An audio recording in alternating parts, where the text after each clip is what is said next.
Num primeiro período, o que acontece? A guerra é uma guerra de movimentação, né? Os soldados, eles se movimentam pelos campos, eles se movimentam, né? Mas numa batalha na frente ocidental, né, em Marne, na Bélgica, o que acontece? Ou França, não me lembro se é na Bélgica ou na França, em Marne, vou colocar aqui, tudo colocar aqui. Em Marne, o que acontece? Há um empecilho muito grande e as tropas não conseguem se deslocar para outro lugar. Quer dizer, elas ficam paralisadas ali naquele campo de guerra ali e há uma confusão muito grande, há uma paralisação da batalha. Então começa-se a escavar, né, valas profundas, né, do tamanho que passam o tamanho de um homem, né, como se fosse aqui, ó, né, aqui nessa torrezinha aqui do Ellison, né, e se torna então uma guerra de trincheiras, aquelas valas profundas e quilométricas que cortavam toda a Europa. E os soldados começam então, a partir daí, a ficar meses a fio naquelas valas ali que foram chamados de trincheiras, porque no meio ali do espaço entre uma trincheira e outra haviam arames farpados, né? Cercas com arames farpados, e uma trincheira ela lutava com a outra trincheira inimiga. Então, a partir daí, começou a haver uma imobilização da guerra no lado ocidental a partir da Batalha de Marne. E o que acontece? Então, poucos quilômetros, ou às vezes poucos metros, eram avançados a partir de então. Então, a guerra ficou paralisada ali naquelas trincheiras que começaram a cortar toda a Europa.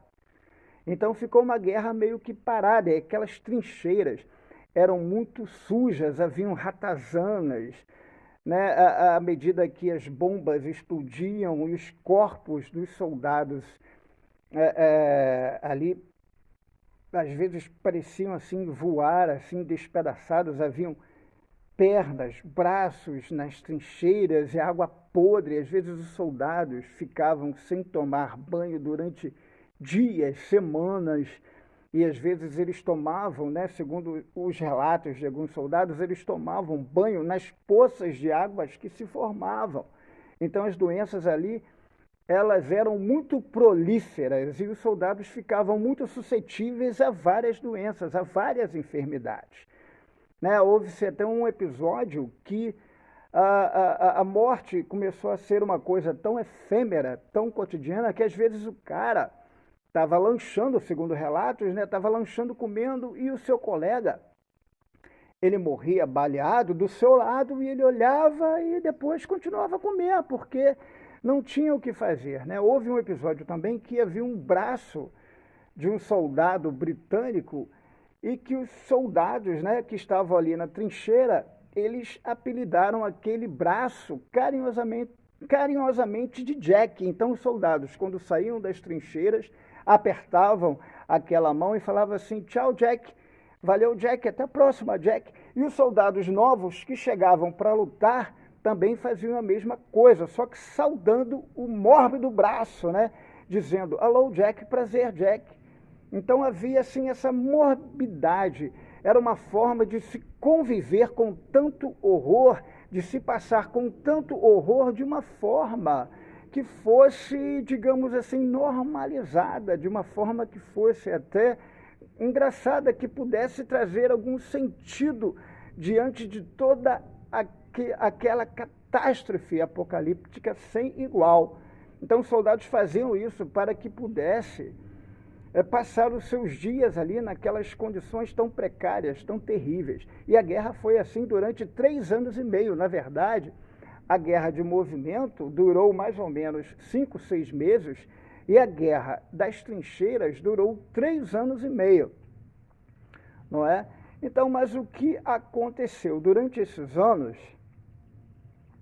chegou um momento que a Alemanha pensou-se que ia ganhar a guerra, porque em 1917 a Rússia, né, também muito debilitada, resolve sair da guerra. Resolve sair da guerra e resolve entrar em um acordo de paz com os russos, né?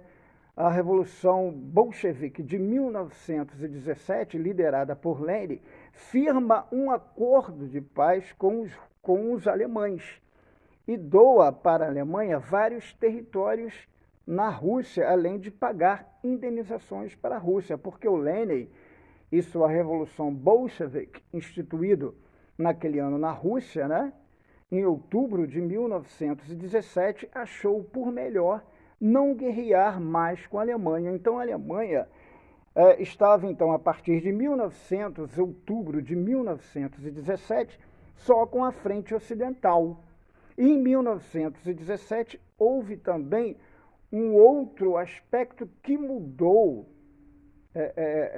grandemente os rumos da Primeira Guerra Mundial, que foi a entrada dos Estados Unidos da América, que até então, no começo da guerra, tinha uma posição de neutralidade. Os norte-americanos não queriam entrar na guerra. O presidente Woodrow Wilson, ele não queria entrar na guerra de jeito nenhum. Mas só que aconteceu o seguinte: as embarcações norte-americanas que levavam alimentos e suprimentos para os ingleses e para os franceses, para a Europa em geral, elas começaram a ser afundadas pelos submarinos alemães. E mais um fator que fez com que os Estados Unidos entrassem na guerra foi que a Alemanha, tendo só a frente ocidental, ela começou a ganhar força e começou a se aproximar cada vez mais de Paris e podia dominar a França e, consequentemente, vencer a guerra. E os Estados Unidos, temendo isso, o que aconteceu? Os Estados Unidos também resolveram entrar na guerra por esse motivo, porque se os aliados perdessem a guerra, quem pagaria as contas, né? Quem pagaria os fornecedores norte-americanos? Os Estados Unidos, então, tomaria um grande prejuízo, porque as nações perdedoras não iam ter como pagar os seus espólios de guerra para os norte-americanos. E outra coisa também é que nesses tempos de guerra, a mulher teve uma participação muito especial. Para vocês terem uma ideia, no período da guerra, só na Alemanha, todos os homens, aliás, entre 15 anos e 70 anos, estavam servindo o governo, estavam servindo ao governo, né, a guerra de uma forma direta ou indireta, os jovens entre 15 e 70 anos. Então chegou um tempo que os jovens entre 15 e 70 anos, eles tinham que servir nas linhas de combate. Então as indústrias ficaram sem homens para trabalhar. Então houve-se a necessidade, né, da mão de obra feminina, da mão de obra da mulher, não só na Alemanha, nas fábricas, principalmente nas fábricas de munições e nos campos também para produzir alimentos, e nas fábricas de munições, a mão de obra feminina se fez muito eficaz, né? Foi de grande valia, se foi necessário a mão de obra da mulher nesse contexto, né? Até a banda de rock Barão Vermelho, em um disco seu chamado Declare Guerra, de 1986, utilizou uma foto da Primeira Guerra Mundial, onde se mostra o interior de uma fábrica, de munições coordenada basicamente por mulheres. Então o Barão pegou essa foto icônica da Primeira Guerra Mundial e colocou no seu LP Declare Guerra, né, de 1986, a banda Barão Vermelho. E outra coisa também, o Barão Vermelho foi um grande as da aviação que morreu em 1918. O Barão Vermelho, ele foi o melhor piloto de avião de todos os tempos. Ele derrubou cerca de 80 aviões na Primeira Guerra Mundial. mas foi abatido em 1918 por estar voando muito baixo. Ele era muito ousado, muito corajoso. E nesse vacilo intrépido, ele foi atingido e finalmente morreu, mas ele já tinha atingido cerca de 80 aviões inimigos. Foi o maior ás dos ares, né? Ele pilotava, né, um avião, aquele avião vermelhinho alemão, muito legal, um Fokker, e foi o maior ás, não só da Alemanha, mas de todos os tempos, um dos maiores aviadores de combate de todos os tempos, e seu nome era Manfred von Richthofen.